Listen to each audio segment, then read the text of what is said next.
Bagi saya should be okay lah, sebab harga dia murah je, and dia ada sekali dengan lighter.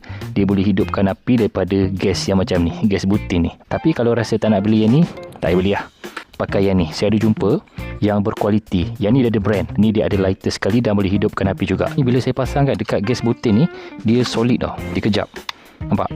Cara nak pasang macam tu, and lock kan. Dah terus boleh pasang, and dia ada cover kat sini, and dia dah ada lighter sekali. Nampak? Yang ni dia lagi senang nak kontrol. Nak hidupkan arang, barbecue, hiking, camping, mancing, sesuai.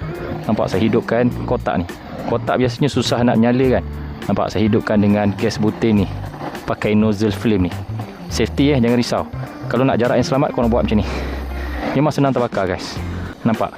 Yang ni senang je. Kalau korang nak beli kan, yang ni dia lebih berkualiti dan ada brand lah.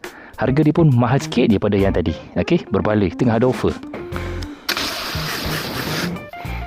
Tekan dekat beg kuning. Yang ni kalau korang nak beli.